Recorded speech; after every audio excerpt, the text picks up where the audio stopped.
প্রিয় ছাত্রছাত্রী, আমি তনুশ্রী চক্রবর্তী। আজ আমি তোমাদের সামনে আলোচনা করব কার্তিয়ান পদ্ধতি।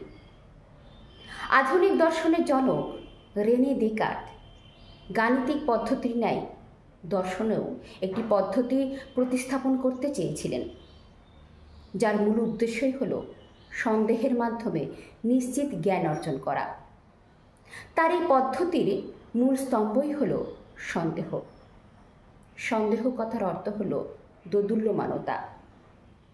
তিনি মনে করেন আমাদের দার্শনিক অনুসন্ধান শুরু করতে হবে সন্দেহের মাধ্যমে।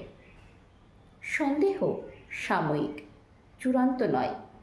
এটি নিশ্চিত জ্ঞান অর্জনের কৌশল মাত্র।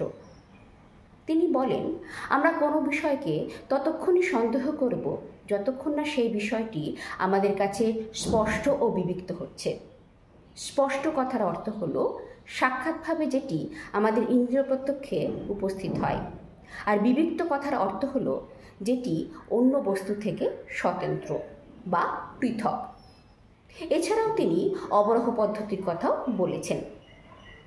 তার মতে প্রত্যেক সমস্যার সর্বোৎকৃষ্ট সমাধান পেতে গেলে আমাদের সমস্যাগুলিকে ক্ষুদ্র ক্ষুদ্র অংশে বিভক্ত করতে হবে যতটা সম্ভব।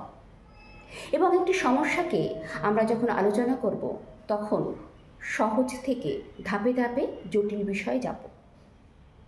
এবং পরবর্তীতে তিনি বলেন, আমাদের খেয়াল রাখতে হবে কোনো বিষয় যেন এড়িয়ে না যায়। তার জন্য সর্বশেষে একটি পূর্ণাঙ্গ আলোচনার প্রয়োজন। সুতরাং আমরা দেখতে পেলাম কার্তিয়ান পদ্ধতিতে বলা হয়েছে যে আমরা কোনো বিষয় সন্দেহ করব ততক্ষণই যতক্ষণ না সেই বিষয়টি আমাদের কাছে স্পষ্ট ও বিবিক্ত হচ্ছে, তা ক্লিয়ার বা ইনস্টিংক্ট হচ্ছে।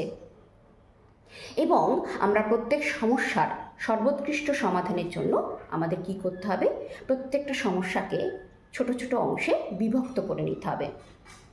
এবং সমস্যাগুলি আলোচনার ক্ষেত্রে আমাদের সহজ থেকে ধাপে ধাপে জটিল বিষয়ে যেতে হবে। এবং কোনো বিষয় যেন এড়িয়ে না যায় সেই বিষয়ে কিন্তু নজর রাখতে হবে।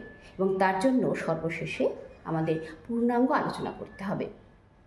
আশা করি তোমরা সকলেই কার্তিয়ান পদ্ধতি বুঝতে পেরেছ।